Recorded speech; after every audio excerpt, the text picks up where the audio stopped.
안녕하세요. 다정한 이웃, 다정이가 전하는 다정한 정신분석 이야기입니다. 오늘도 다정한 이웃이 되어 그동안 심리상담가로서 활동했던 경험을 바탕으로 정신분석적 관점에서 우리들의 살아가는 이야기를 나누어 보려고 합니다. 우리 주변에는 마음이 불안하여 고통을 당하는 사람들이 많이 있습니다. 오늘은 다정한 정신분석 이야기 두 번째 시간으로 그들을 어떻게 이해하고 도와야 할지 그 의미를 잠시 살펴보려고 합니다. 먼저 마음의 불안이 높고 불안이 많은 사람들은 어떤 모습으로 살아가고 있는지 살펴보려고 합니다.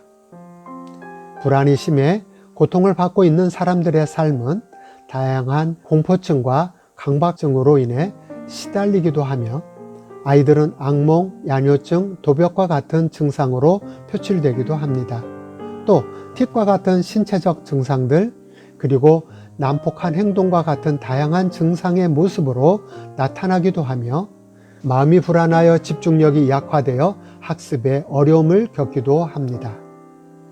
또 불안이 심한 사람은 세상을 믿지 못하고 걱정이 많은 곳으로 인식하며 살벌한 밖의 세상으로 인식하고 경험하기도 합니다. 또 사람들로부터 버림받을 것 같은 두려움 때문에 사람 관계가 매우 어렵고 따라서 사회로부터 철수되어 고립된 삶을 살아갈 수밖에 없습니다. 한편으로는 불안을 방어하기 위해 매우 경직되고 강박적이고 방어적인 태도를 취하기도 하며 이로 인해 대인관계가 매우 고립화되어 있습니다. 또 극과 극은 통한다는 말이 있듯이 정반대로 너무 개방적인 태도를 취하여 경계 없는 생활을 하기도 합니다. 그러면 어떤 사람들이 불안이 높고 많은 사람이 되는 것일까요?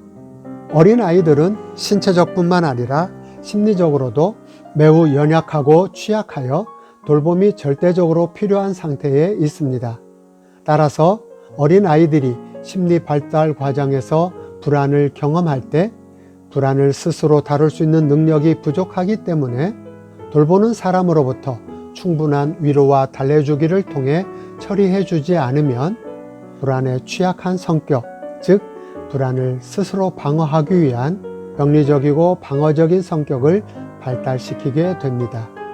그리고 신체적으로도 스트레스에 민감한 상태에 있거나 너무 쉽게 신체적 질병에 노출되게 됩니다.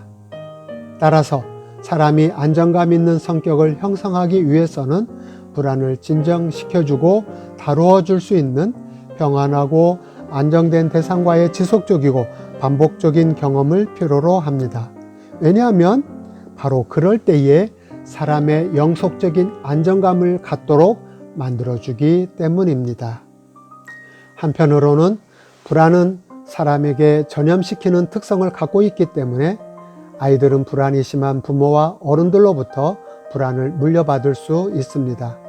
불안이 심한 부모와 어른들은 아이들이 세상이 두렵고 위험한 곳으로 인식하도록 만들어주며 또 아이들은 부모를 통해 세상을 만나기 때문에 세상이 불안한 세상으로 인식될 수밖에 없습니다. 감당할 수 없는 불안을 강렬하게 경험한 사람은 완벽하지 않으면 끔찍한 일을 당할 것이라는 믿음 속에 살아가며 또 불안을 통제하기 위한 강박적 행동을 습득함과 동시에 불안으로 인해 위축된 행동을 취하기도 합니다. 또한 자신을 불안으로부터 방어하기 위한 완벽함을 추구하며 완벽주의자가 되어 자신은 물론 주변 사람들을 피곤하게 만듭니다. 또한 정서 조절에 필수적인 뇌신경 조직이 형성되고 연결되는 발달 시기에 부모와의 사이에서 감당할 수 없는 상호작용과 충격을 입게 된다면 뇌신경 조직에 엄청난 왜곡이 발생되어 불안을 다룰 수 있는 능력을 발달시키지 못한 채 정서를 다룰 수 없는 안절부절 못하는 사람으로 성격이 형성되게 됩니다. 아이들은 부모가 표현하지 않아도 감추어진 불안을 감지합니다. 어른들은 아이들이 어려 모를 것이라고 생각하는데 전혀 그렇지 않습니다. 아이들은 성장을 위해 정신세계가 열려 있기 때문에 부모의 정서적 에너지와 기분 상태에 대해 누구보다도 잘 알고 있으며 부모의 정서적 상태에 쉽게 영향을 받게 되어 있습니다. 다만 불안의 내용을 이해하지 못한 채 느낌과 감각으로만 알아채게 되고 원인 모를 불안에 휩싸이게 됩니다. 따라서 부모의 처리되지 않은 두려움과 불안은 아이들에게는 외부 세계를 그저 혼돈과 불안한 것으로만 경험하게 됩니다. 또한 불안이 심하고 감정의 변화가 심한 부모님, 그로 인해 부모의 예측할 수 없는 행동을 아이들이 반복해서 경험한다면 아이들은 부모의 심리적 상태에 따라 극심한 변화를 겪을 수밖에 없으며 연약한 아이들의 심리적 상태로는 부모의 변화를 감당할 수 없기 때문에 안정된 심리 구조를 갖출 수 없게 됩니다. 또 부모에 의해 좋은 감정 또는 나쁜 감정 중에서 한쪽 감정만 표현되고 경험되는 것이 반복되고 지속된다면 아이들은 감정을 온전히 느끼고 처리하는 능력을 발달시킬 수 없게 되며 이후 다양한 감정이 경험될 때마다 감정을 처리하는 데 어려움을 겪습니다. 자, 그렇다면 상대적으로 마음이 안정된 사람은 어떤 삶을 살아갈까요? 그 모습을 잠시 살펴보려고 합니다. 첫째, 마음이 안정된 사람은 사람에 대한 신뢰를 갖고 있기 때문에 세상을 두려워하지 않으며 세상의 평화를 이루어가기 위해 세상을 사랑하며 살아갈 수 있습니다. 또 세상을 향해 도전적이고 창조적으로 살아갑니다.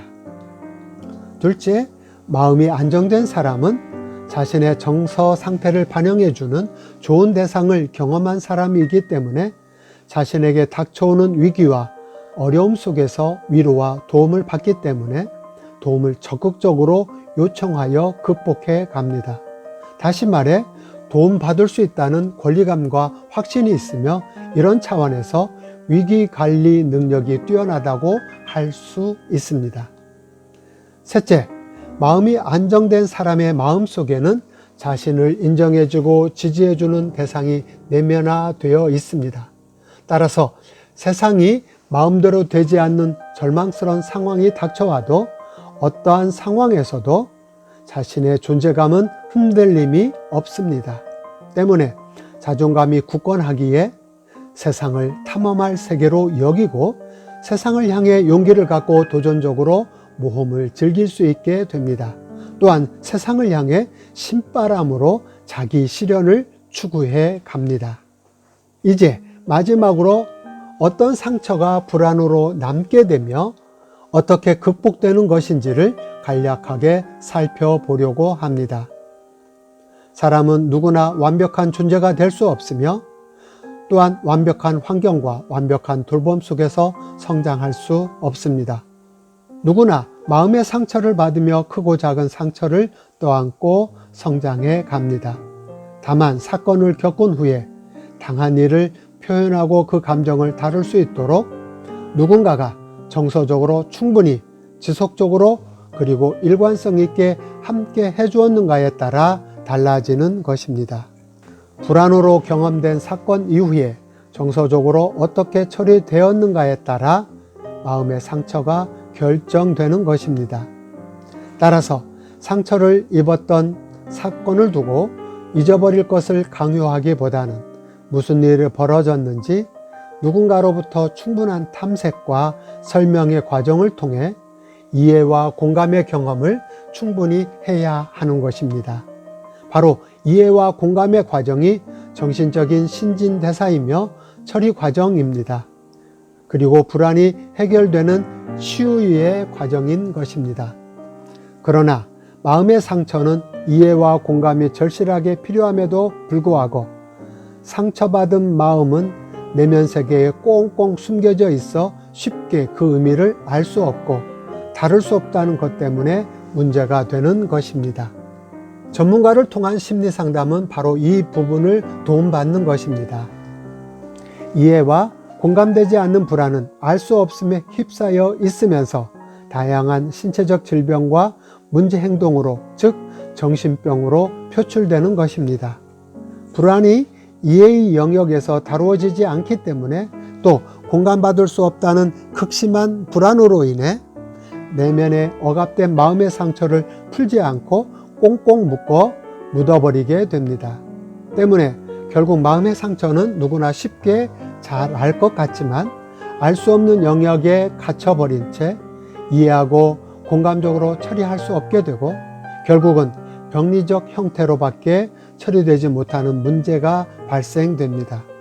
따라서 불안을 깊이 있게 다룰 수 있는 전문적인 심리 상담 및 이해와 공감을 제공할 수 있는 대상을 통해 처리되거나 치유의 과정을 거쳐야 하는 것입니다.